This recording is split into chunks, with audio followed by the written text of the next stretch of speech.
ആകാശവാണി. നമസ്കാരം. പ്രാദേശിക വാർത്തകൾ വായിക്കുന്നത് സുധീൻ സെനുധീൻ.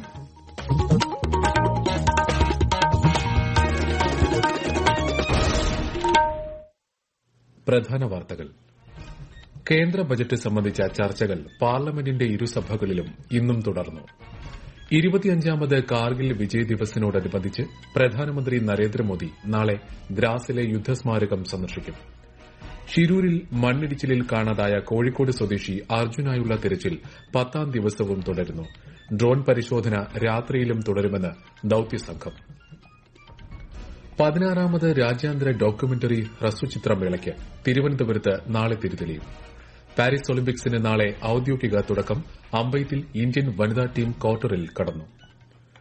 വാർത്തകൾ വിശദമായി. കേന്ദ്ര ബജറ്റ് സംബന്ധിച്ച ചർച്ചകൾ പാർലമെന്റിന്റെ ഇരുസഭകളിലും ഇന്നും തുടർന്നു. ബജറ്റ് നിരാശാജനകമാണെന്ന് പ്രതിപക്ഷ അംഗങ്ങൾ സഭയിൽ വിമർശനമുന്നയിച്ചു. തൊഴിലുറപ്പ് പദ്ധതിയുടെ വേതനം വർദ്ധിപ്പിക്കാത്തതിനെ വിമർശിച്ച കോൺഗ്രസ് അംഗം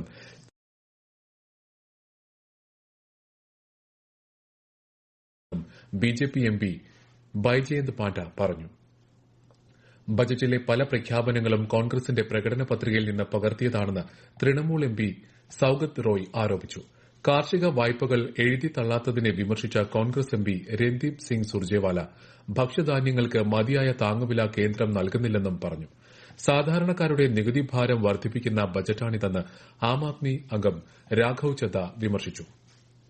25ാമത് കാർഗിൽ വിജയ് ദിവസിനോടനുബന്ധിച്ച് പ്രധാനമന്ത്രി നരേന്ദ്രമോദി നാളെ ലഡാക്കിലെ ദ്രാസിലുള്ള കാർഗിൽ യുദ്ധസ്മാരകം സന്ദർശിക്കും. രാജ്യത്തിനുവേണ്ടി ജീവൻ ത്യജിച്ച ധീര സൈനികർക്ക് അദ്ദേഹം ശ്രദ്ധാഞ്ജലി അർപ്പിക്കും. ഷിൻകുണ്ട് ലാ ടണൽ പദ്ധതിയുടെ നിർമ്മാണത്തിനും പ്രധാനമന്ത്രി തുടക്കം കുറിക്കും. 4.1 കിലോമീറ്റർ നീളമുള്ള തുരങ്കപാതയിലൂടെ നിമു പദും ദാർച്ച വഴി ലേയിലേക്ക് എല്ലാ കാലാവസ്ഥയിലും ഗതാഗതം സാധ്യമാക്കുകയാണ് ലക്ഷ്യം. ഏകദേശം 15,800 അടി ഉയരത്തിലുള്ള തുരങ്കത്തിന്റെ നിർമ്മാണം പൂർത്തിയാകുമ്പോൾ ലോകത്തിലെ ഏറ്റവും ഉയരം കൂടിയ തുരങ്കപാതയായി ഷിൻകുണ്ട് ലാ ടണൽ മാറും. കർണാടകയിലെ ഷിരൂരിൽ മണ്ണിടിച്ചിലിൽ കാണാതായ കോഴിക്കോട് സ്വദേശി അർജുനായുള്ള തിരച്ചിൽ 10ാം ദിവസമായ ഇന്നും തുടരുകയാണ്. ഡ്രോൺ ഉപയോഗിച്ച് നടത്തിയ പരിശോധനയിൽ ലോഹസാന്നിധ്യം കണ്ടെത്തിയ 3ഇടങ്ങളിൽ ഒരിടത്ത് അർജുന്റെ ലോറി ഉണ്ടെന്നാണ് നിഗമനമെന്ന് ദൌത്യസംഘം അറിയിച്ചു.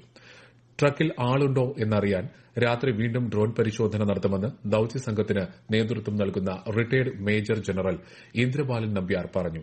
കാലാവസ്ഥ പ്രതികൂലമായതും ഗംഗാവലി നദിയിലെ ശക്തമായ അടിയൊഴുക്കും ദൌത്യത്തിന് വെല്ലുവിളിയാണെന്നും അദ്ദേഹം വ്യക്തമാക്കി.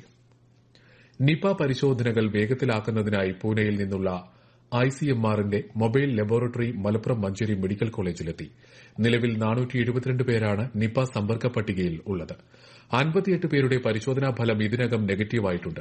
നിപ സാഹചര്യം കണക്കിലെടുത്ത് സംസ്ഥാനത്ത് ടെലിമെഡിസിൻ സംവിധാനമായ ഇ സഞ്ജീവനി സേവനങ്ങൾ ശക്തിപ്പെടുത്തിയതായി ആരോഗ്യമന്ത്രി വീണ ജോർജ് അറിയിച്ചു. സേവനം പരമാവധി ഉപയോഗപ്പെടുത്തണമെന്നും ജനങ്ങളോട് മന്ത്രി അഭ്യർത്ഥിച്ചു. കേരള സംസ്ഥാന ചലച്ചിത്ര അക്കാദമി സംഘടിപ്പിക്കുന്ന 16ാമത് രാജ്യാന്തര ഡോക്യുമെന്ററി ഹ്രസ്വചിത്രമേളയ്ക്ക് നാളെ തിരിതെളിയും. വൈകിട്ട് 6 മണിക്ക് കൈരളി തിയേറ്ററിൽ നടക്കുന്ന ചടങ്ങിൽ മന്ത്രി എം പി രാജേഷ് ഉദ്ഘാടനം നിർവഹിക്കും. ഡോക്യുമെന്ററി രംഗത്തെ സമഗ്ര സംഭാവനയ്ക്കുള്ള പുരസ്കാരം ബേഡി ബ്രദേഴ്സിന് മന്ത്രി സമ്മാനിക്കും. റൌൾ പെക്ക് സംവിധാനം ചെയ്ത Ernest Cole lost and found ആണ് മേളയുടെ ഉദ്ഘാടന ചിത്രം. ഈ മാസം 31 വരെ നീളുന്ന IDSFFK-യിൽ 54 രാജ്യങ്ങളിൽ നിന്നുള്ള 335 ചിത്രങ്ങൾ പ്രദർശിപ്പിക്കും. മേളയുടെ ഡെലിഗേറ്റ് പാസ് വിതരണത്തിന് ചീഫ് സെക്രട്ടറി വി വേണു തുടക്കം കുറിച്ചു. ഈ വാർത്തകൾ ആകാശവാണിയിൽ നിന്ന്. ആകാശവാണി വാർത്തകളും വാർത്താധിഷ്ഠിത പരിപാടികളും all India radio news Thiruvananthapuram എന്ന യൂട്യൂബ് ചാനലിൽ ലഭ്യമാണ്. കൂടുതൽ വാർത്തകൾക്കായി all India radio news Thiruvananthapuram എന്ന ഫേസ്ബുക്ക് പേജും AAR News_TVM എന്ന എക്സ് ഹാൻഡിലും സന്ദർശിക്കാം. മാലിന്യമുക്തം നവകേരളം പദ്ധതിയുടെ തുടർ നടപടികൾ ആലോചിക്കാൻ മുഖ്യമന്ത്രി പിണറായി വിജയൻ വിളിച്ച സർവകക്ഷി യോഗം മറ്റന്നാൾ തിരുവനന്തപുരത്ത് ചേരും. മാലിന്യമുക്ത പരിപാടി ജനകീയ ക്യാമ്പയിനായി ഏറ്റെടുക്കുന്ന കാര്യം യോഗത്തിൽ ചർച്ച ചെയ്യും. 10ാമത് ദേശീയ കമ്മ്യൂണിറ്റി റേഡിയോ പുരസ്കാരം കൊല്ലത്ത് നിന്നുള്ള റേഡിയോ ബെൻസിഗറും റേഡിയോ കൊച്ചിയും സ്വന്തമാക്കി. രാജ്യത്തെ 500ാമത് കമ്മ്യൂണിറ്റി റേഡിയോ സ്റ്റേഷന്റെ ഉദ്ഘാടനം മിസോറാമിൽ നിർവഹിച്ചുകൊണ്ട് കേന്ദ്ര വാർത്താവിതരണ പ്രക്ഷേപണ മന്ത്രി അശ്വിനി വൈഷ്ണവാണ് അവാർഡുകൾ പ്രഖ്യാപിച്ചത്. കേന്ദ്ര സഹമന്ത്രി എൽ മുരുകൻ ചടങ്ങിൽ സന്നിഹിതനായി. ലോക മുങ്ങിമരണ നിവാരണ ദിനത്തോടനുബന്ധിച്ച് സംസ്ഥാനത്തുടനീളം ഇന്ന് ബോധവൽക്കരണ പരിപാടികൾ നടന്നു. മുങ്ങിമരണം തടയുന്നതിന് പൊതുജനങ്ങളിൽ അവബോധം വളർത്തുകയാണ് ദിനാചരണത്തിന്റെ ലക്ഷ്യം. സംസ്ഥാനത്തും കാർഗിൽ വിജയ് ദിവസുമായി ബന്ധപ്പെട്ട് നാളെ വിവിധ പരിപാടികൾ സംഘടിപ്പിക്കും. തിരുവനന്തപുരം പാങ്ങോട് മിലിറ്ററി സ്റ്റേഷനിൽ നടക്കുന്ന പരിപാടിയിൽ ഗവർണർ ആരിഫ് മുഹമ്മദ് ഖാൻ മുഖ്യാതിഥിയാകും. കാർഗിൽ യുദ്ധത്തിൽ ജീവൻ വെടിഞ്ഞ ധീരജവാന്മാർക്ക് ഗവർണർ ശ്രദ്ധാഞ്ജലി അർപ്പിക്കും. കണ്ണൂർ ജില്ലയിലും ധീരജവാന്മാരുടെ സ്മരണാർത്ഥം മുഖ്യ തപാൽ ഓഫീസിന് സമീപമുള്ള യുദ്ധസ്മാരകത്തിൽ ആദരാഞ്ജലികൾ അർപ്പിക്കും. പാരീസ് ഒളിമ്പിക്സിന് നാളെ ഔദ്യോഗിക തുടക്കം. ഒളിമ്പിക്സിന്റെ ഉദ്ഘാടന ചടങ്ങിനുള്ള തയ്യാറെടുപ്പുകൾ പൂർത്തിയായി. സെൻ നദിക്കരയിൽ നാളെ ഇന്ത്യൻ സമയം രാത്രി 11 മണിക്കാണ് ഉദ്ഘാടന പരിപാടികൾക്ക് തുടക്കമാവുന്നത്. ചടങ്ങിന്റെ വിശദാംശങ്ങൾ സംഘാടകർ പുറത്തുവിട്ടിട്ടില്ല. അതേസമയം ഒളിമ്പിക്സ് അമ്പെയ്ത്തിൽ ഇന്ത്യൻ വനിതാ ടീം ക്വാർട്ടറിൽ കടന്നു. അങ്കിത ഭഗതും ദീപിക കുമാരിയും ഭജൻ കൌറും ഉൾപ്പെട്ട ടീം 1983 പോയിന്റുകളോടെ നാലാമതായാണ് ക്വാർട്ടറിൽ പ്രവേശിച്ചത്. ഒളിമ്പിക്സിനോടനുബന്ധിച്ചുള്ള പ്രത്യേക പ്രക്ഷേപണമുള്ളതിനാൽ രാവിലെ 7:25 ആകാശവാണി വാർത്തകൾ നാളെ മുതൽ ഓഗസ്റ്റ് 11 വരെ രാവിലെ 7:20 പ്രക്ഷേപണം ചെയ്യുക. ഏഷ്യ കപ്പ് വനിതാ ട്വന്റി ക്രിക്കറ്റിന്റെ സെമിഫൈനൽ മത്സരങ്ങൾ നാളെ നടക്കും. ആദ്യ സെമിയിൽ ഇന്ത്യ ബംഗ്ലാദേശിനെ നേരിടും. ഉച്ചയ്ക്ക് 2 മണിക്കാണ് മത്സരം. രണ്ടാം സെമിയിൽ രാത്രി 7 മണിക്ക് ശ്രീലങ്കയും പാകിസ്ഥാനും ഏറ്റുമുട്ടും. സംസ്ഥാനത്ത് വരും ദിവസങ്ങളിൽ വ്യാപക മഴയ്ക്ക് സാധ്യതയെന്ന് കേന്ദ്ര കാലാവസ്ഥാ വകുപ്പ്. ഇന്ന് 8 ജില്ലകളിൽ മഞ്ഞ ജാഗ്രത നൽകിയിട്ടുണ്ട്. കേരള, കർണാടക, ലക്ഷദ്വീപ് തീരങ്ങളിൽ മത്സ്യബന്ധനത്തിന് വിലക്കേർപ്പെടുത്തി. വയനാട് സുൽത്താൻ ബത്തേരിയിൽ തെരുവുനായയുടെ ആക്രമണത്തിൽ വിദ്യാർത്ഥിയടക്കം 8 പേർക്ക് പരിക്കേറ്റു. രാവിലെ 9 മണിയോടെയാണ് മാവാടി, മണിച്ചിറ, പൂമല, കല്ലുവയൽ എന്നിവിടങ്ങളിൽ തെരുവുനായയുടെ ആക്രമണം ഉണ്ടായത്. തിരുവനന്തപുരത്ത് ജനവാസ മേഖലയിൽ ഇറങ്ങിയ കാട്ടുപോത്തിനെ വനംവകുപ്പ് വെടിവെച്ച് പിടികൂടി. പിരപ്പൻകോട് തെന്നൂർ മേഖലയിൽ ചൊവ്വാഴ്ച വൈകിട്ട് കാട്ടുപോത്തിനെ കണ്ടതിനെ തുടർന്ന് വനംവകുപ്പ് തെരച്ചിൽ ഊർജിതമാക്കിയിരുന്നു.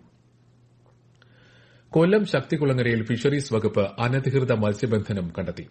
നീണ്ടകര പാലത്തിന് കിഴക്ക് ഭാഗത്ത് കായലിൽ നിയമവിരുദ്ധമായി സ്ഥാപിച്ച കുറ്റിവലയാണ് കായൽ പെട്രോളിംഗ് സംഘം കണ്ടെത്തിയത്. വേലിയേറ്റത്തിൽ കടലിൽ നിന്ന് കായലിലേക്ക് നീരൊഴുക്ക് ഉണ്ടാകുന്ന സമയത്ത് വലകെട്ടി മീൻപിടിക്കുന്ന സമ്പ്രദായമായ ഏറ്റം കെട്ടിനായി സ്ഥാപിച്ച കുറ്റിവലയാണ് നീക്കം ചെയ്തത്.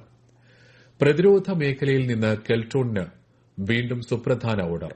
സോണാറുകൾക്ക് ആവശ്യമായ ട്രാൻസ്ഡ്യൂസർ എലമെന്റുകൾ നിർമ്മിക്കാനുള്ള 17 കോടി രൂപയുടെ ഓർഡറാണ് കെൽട്രോണിന് ലഭിച്ചത്. തളിപ്പറമ്പിൽ സൂ സഫാരി പാർക്ക് ആരംഭിക്കാൻ മുഖ്യമന്ത്രി പിണറായി വിജയന്റെ അധ്യക്ഷതയിൽ ചേർന്ന യോഗത്തിൽ തീരുമാനം. തളിപ്പറമ്പ് ആലക്കോട് സംസ്ഥാന പാതയുടെ വശത്തായി സ്ഥിതി ചെയ്യുന്ന പ്ലാന്റേഷൻ കോർപ്പറേഷന്റെ കൈവശമുള്ള ഭൂമിയിലാണ് നിർദ്ദിഷ്ട പാർക്ക് സ്ഥാപിക്കുക.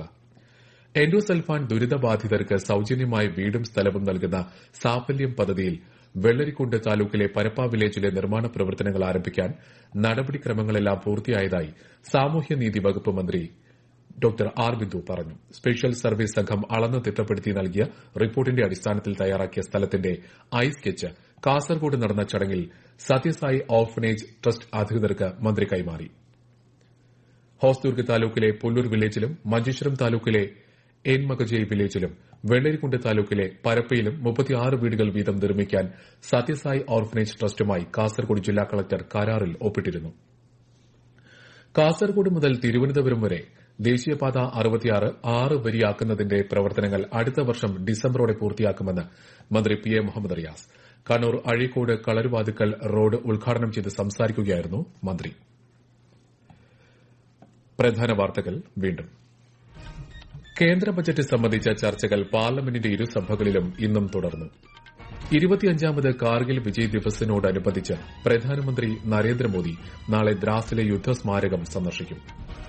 ഷിരൂരിൽ മണ്ണിടിച്ചിലിൽ കാണാതായ കോഴിക്കോട് സ്വദേശി അർജുനായുള്ള തിരച്ചിൽ 10ാം ദിവസവും തുടരുന്നു. ഡ്രോൺ പരിശോധന രാത്രിയിലും തുടരുമെന്ന് ദൌത്യസംഘം. 16ാമത് രാജ്യാന്തര ഡോക്യുമെന്ററി ഹ്രസ്വചിത്രമേളയ്ക്ക് തിരുവനന്തപുരത്ത് നാളെ തിരിതെളിയും.